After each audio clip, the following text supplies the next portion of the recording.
Good morning, welcome again. Today I will just start a new topic, that is pile foundation.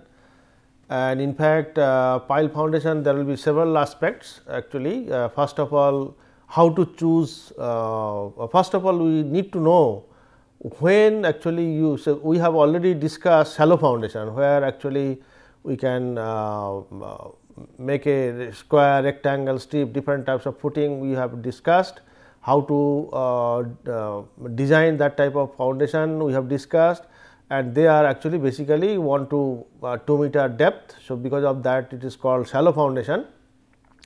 But there is a new type of foundation we are starting now, that is pile foundation. Pile foundation is what? Actually it is a quite long and go quite deep inside the soil. Why? Actually, first of all you need to know why, because it is expensive one compared to shallow foundation. First of all you need to know where actually you need to we will go for pile foundation, first thing. Second thing, what are the different types of pile foundation available and how to choose them. And after doing that, again finally you have to design actually how many piles are required and what will be the length, what will be the diameter, there is a design aspect. And for that you need soil properties, and once you know the soil properties, and then based on that how to design the foundation, pile foundation, that means what is the diameter, length, etc., that to be designed. And of course, there is a structural design part also. So, that is not very complicated. And then so that design aspect I will come later on, but initial part actually introduction type, what is pile foundation, then how to select, and what is the situation where actually pile foundation is essential, what are the different types of pile foundation, all those things I will discuss first, and then design aspect I will go later on. And so, first slide actually you can see that this is the thing. At the beginning also I have done that classification of foundation, and it is divided into two, that is shallow,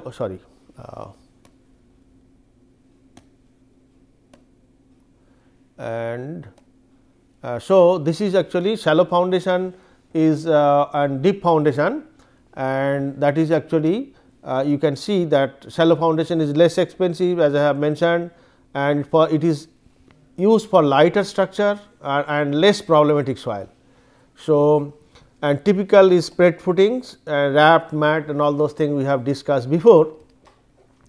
And deep foundation is more expensive and typically used for heavy and tall structure and more problematic soil. Problematic soil means when you build something or construct something, either it will be settling too much or it fails by shear. So, they are the type of soil called problematic soil, and sometimes some of the soils are there still behavior is not completely understood, and so that type of soil actually called problematic soil. So, deep foundation will be used mostly heavy structure, and that too problematic soil, and typical pile foundation is driven pile, drilled piers, and all those things. That what is driven piles and drilled piers, some details we will discuss later on. For the time being we say this is actually shallow foundation, means it will be at shallower depth, and deep foundation, suppose shallow foundation example is something like a it is like that there is a column, column is coming like this, and then you will be go inside the soil, and then you will be spreading the rectangular or square base. So, this is a typical shallow foundation, whereas deep foundation is a column like structure will go deep enough to the soil, and either it will be resting on a very steep or rock, and or sometime without that also can be done, and in that case how to find out length, etc., we will see later on. So, this is deep foundation, this will go quite deep inside the soil. Next, let me go to the next slide, and design requirement. So, design requirements actually safety is the most important part. Adequate factor of safety against shear failure is required. So, Q ultimate factor of safety, where Q is the bearing pressure. So, in the normal soil, when if you try with the shallow foundation, if it is not able to satisfy by this, then we have to go for actually this one. And this is actually one that is safety requirement, and serviceability requirement, that is means acceptable magnitude of settlement. Suppose if you build or construct a foundation, and under that if the entire structure settle too much, that is not desirable. So, that means serviceability requirement means when you make a foundation and over that if you build a structure, its settlement should be within a particular limit. So, that is the serviceability requirement, and settlement actually occurs why actually we have discussed already. There will be compression of soil because as elastic material, or sometime consolidation of the soil. So, that is the one that is serviceability requirement, and maximum load that satisfy both is allowable bearing pressure. So, that means based on bearing failure you may get some value, some Q. Based on bearing failure criteria you get some Q value, and based on settlement criteria you may get another value of Q. Okay. And these two I have to see smaller one will be has to be used. If you use suppose based on settlement criteria, so settlement limited settlement is suppose 20 millimeter, corresponding to you are getting a pressure Q suppose 100, and based on shear criteria suppose you have got 150. So, then what you have to you have to allow for this design, you have to use only for Q equal to corresponding to Q settlement criteria you got Q equal to 100, and based on shear you are getting 150. So, you have to allow only 100. Why it is so? Because if I now put 125, then under that pressure whatever settlement will occur, that will exceed this 20. So, that is the reason out of the two criteria, settlement and bearing failure, satisfying both, you have to take the you may while satisfying you will be getting two values, and then you have to use the lesser value will satisfy both. That is the reason why you have to use the lesser one. So, this is the design requirement. Next you can see already I have shown perhaps that the deep foundation it is shown here. You can see this is the building and this is the foundation actually, and you can see it is going below 25 meter of the ground surface. From the ground it is below 25 meter depth, whereas most of the shallow foundation will be within 2 meter. So, it is more because of that it will be more expensive and used to get acceptable bearing capacity and settlement. So, when by shallow foundation we are not able to satisfy that bearing capacity and settlement, then we are using this to satisfy that, and it will be typically used for larger structure. You can see the huge structure, this is a multi-storied and more problematic soil. Soil maybe you can see here the soil profile is shown somewhere. Most of the time the soil value, the properties are quite small, that strength properties is quite small. So, that means that this tall or this deep foundation will be using two things actually. One is tall and heavily loaded structure, and same thing and same time when the soil is problematic.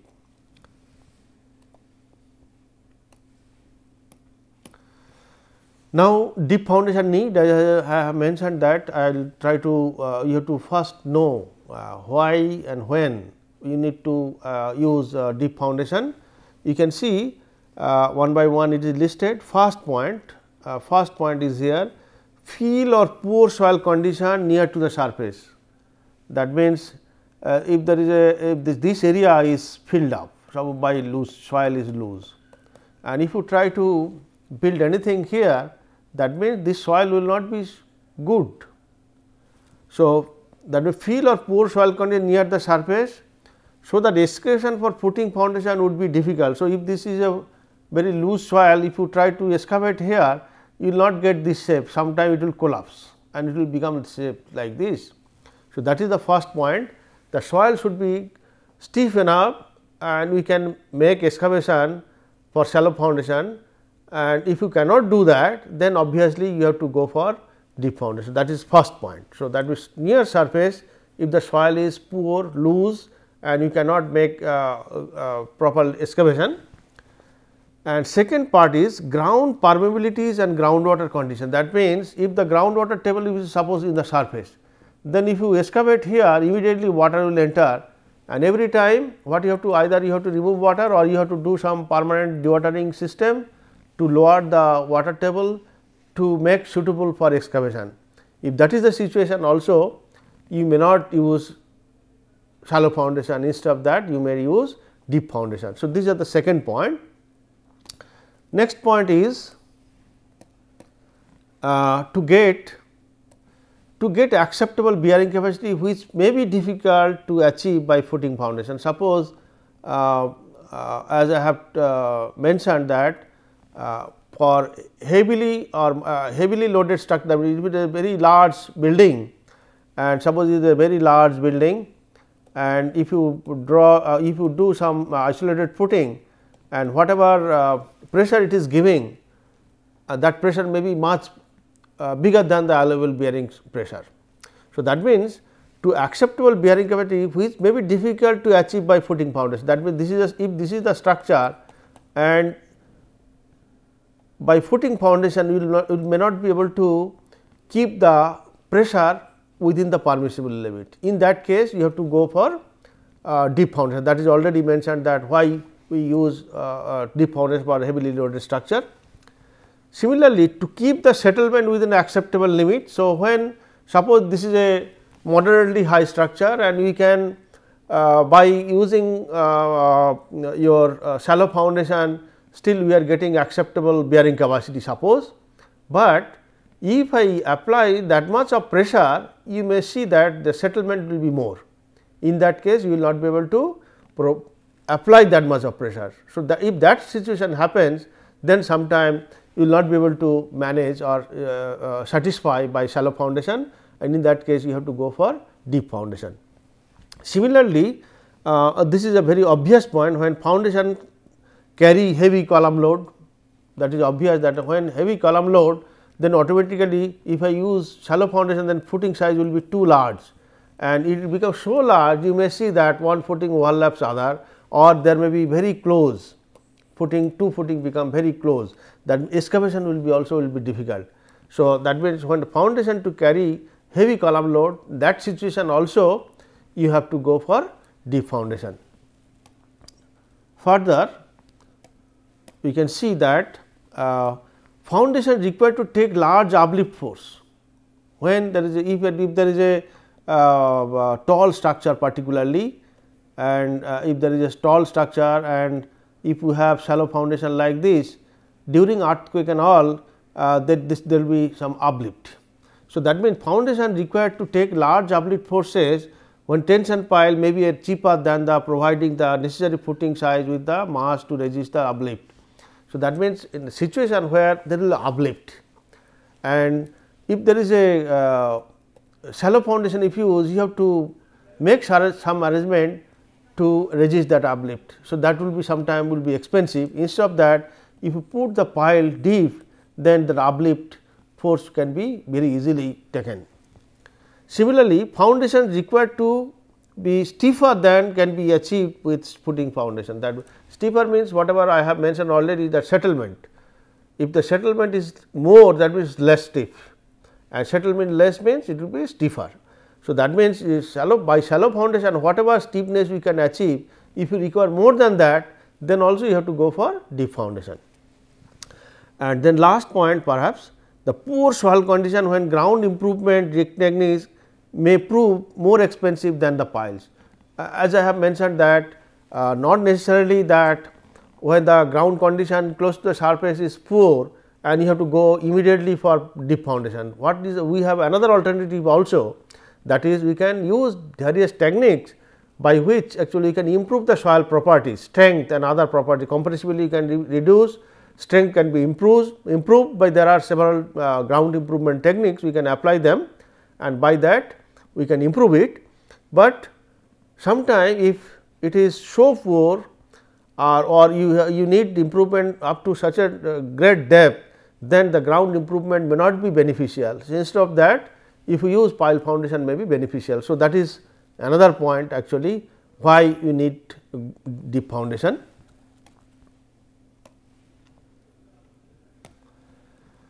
So, these are all different points we have discussed. Now, once if you know that there is the only option that you have to go for deep foundation, then you have to look for what are the different types of deep foundations are available.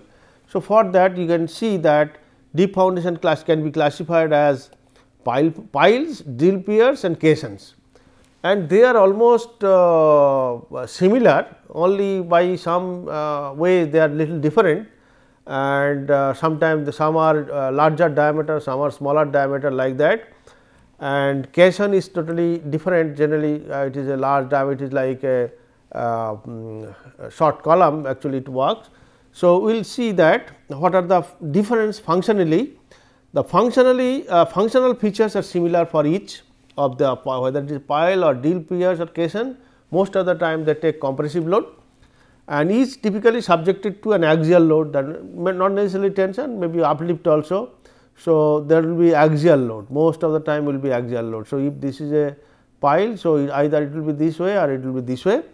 Sometimes piles and caissons serve as anchors for special installation. So, not only compressive load, and sometimes it can be taken tension as I have mentioned, and difference is primarily in their typical size and method of installation. How we install, that is the only difference, otherwise the functionally they are similar. And so pile is specially installed vertically, specially installed relatively slender columns used to transmit structural loads to a lower firmer soil or rock foundation. That means, when you think about a pile, it will be compared to the lateral dimension, length will be quite long, L by D is very high. That is one thing, slender column like. And second thing, it transmits structural load, that means, over the pile there will be foundation, and this foundation the load from the structure will come to this, and then through this load, through this pile it will be transferred to this deeper soil. So, that means, that is transfer the load to a lower firmer soil or rock. So, sometimes it will be here, sometimes throughout the depth also transfer the load. So, that I will discuss when we will talk in pile. Again different types of piles, whether friction pile or floating pile or end bearing pile, that I will discuss. So, in general that structural load you have to transfer through the pile to a deeper and steeper and firmer layer. So, that is one thing. And diameter is generally within 750 millimeter, and the pile may be of concrete steel. There are based on material, it can be concrete pile, it can be steel pile, it can be timber pile, or it can be mixture of one or two materials or two or more materials, that is composites or materials. So, this is about pile, and drill piers and caissons, they are almost similar. Actually, you can see in general sense, drill piers and caissons are larger piles, large diameter piles, and usually 750 millimeter or more in diameter. They can be called as pile also, functionally almost similar. Sometimes people classify that as a drill pier, because pile most of the time, sometimes different types of piles are there. You can directly by hammering when penetrate, we can make a drill, and in situ construction we can do. So, there are different ways, but drill piers means it will always you have to drill the holes initially, and then you have to install the pile. So, that is the thing, otherwise they are almost similar, and this is when it is a pile, it can be either drilled or it can be driven, whereas when it is a drill piers and large diameter, that is one condition is large diameter, and second condition it has to be drilled first and then pile will be constructed. So, generally, and the terms drill piers and caissons are frequently interchangeably by used by engineer. That means, drill pier and caisson almost similar. For drill piers, typically a shaft is drilled into the soil, which is then filled with concrete, and shaft may be cased and uncased. That means, when you make a drill here, inside the soil, depending upon the soil type, sometimes you have to make a casing. What is the purpose of casing? Actually, when you put the concrete through this, it will be giving you proper shape, one thing, and another thing is, while make a drill hole, sometime the wall will be collapsing. When it collapses the wall, then sometime you will not get the desired diameter of the pile. So, to prevent that, you have to casing, you have to use, particularly close to the surface, up to some depth you have to use the casing, and the shaft may be cased with a metal shell in order to maintain the shaft from a collapsing. That is what I have mentioned already, that when you make a drill hole, that soil, if it is not a good soil, then immediately making the borehole soil may come inside the hole and fill it up. So, to prevent that, you have to make the casing.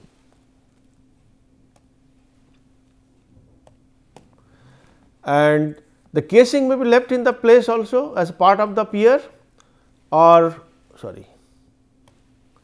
and it may be gradually withdrawn as the shaft is filled with concrete. So, as I have mentioned that when you make a this is the casing, and when you fill the concrete, sometime it can be kept as it is, or sometime when after pouring the concrete it can be lifted. That is the one, and the lower part of the shaft may be uncut or built out to develop larger end bearing area. So, this drill pier and caisson, most of the time this at the bottom may be enlarged. If you have the enlarged, you will have more bearing capacity actually, thereby increasing the capacity of the piles. Typically, drill piers and caissons are designed as end bearing. So, as I have mentioned, drill piers, caisson and pile, they are almost similar, but drill piers and caisson, they are generally large diameter, and again in both the cases you have to first make the hole and then you have to make the structure or the piers, and while making this one you can make uncased or cased, and again after completing the construction you can remove the casing or sometimes you can leave the casing as it is, and also while doing this construction at the end can be sometime enlarged also, different shape of the bottom can be made to increase the capacity. So, that is the, and most of the time this drill pier and caisson will be used as a end bearing, whereas a pile normally it can be end bearing, but it can be friction, it can be combination of both friction and end bearing, that details I will discuss later on.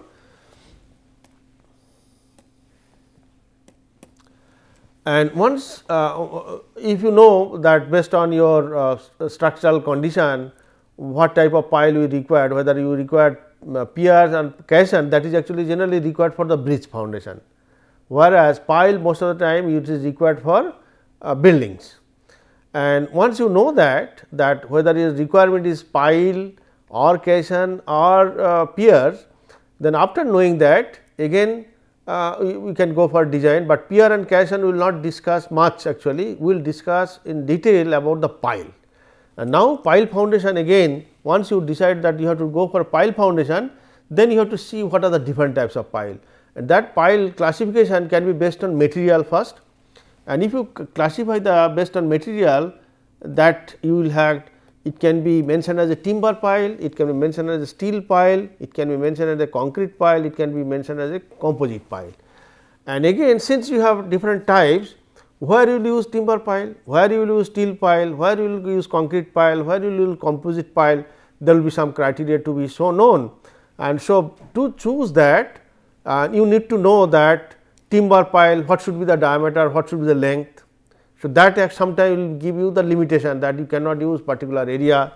Similarly, steel pile, if it is a steel pile, then what should be the length, what should be the diameter, or what should be the cross section, what is the length. Length is the most important actually, how much length you can go for with particular material. So, based on that, sometimes some material will be limited to some length.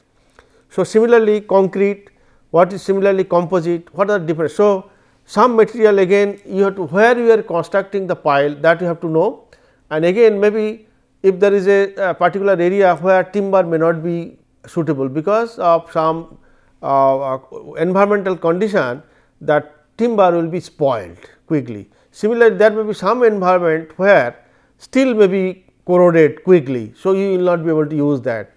Like that, several things are there. What based on materials, you need to know what will be the length, maximum length you can achieve by different materials. Then you have to know the environmental condition. Based on that, you have to, some material may not be suitable, some material may be suitable. So, accordingly, so out of these different material, though available in your choice, then you have to finally decide a particular material. And most of the time actually in a large construction, either steel or concrete most of the time will be used, and sometime timber are used for a small work, and sometime composite also will be used in some application. So, like that, based on material I have given the classification. Similarly, based on installation process, based on function, there are what function it is carrying out the particular file, based on that also you can classify. So, those classification again I will do in the maybe subsequent lecture. So, today I will stop here with this. I will today thank you.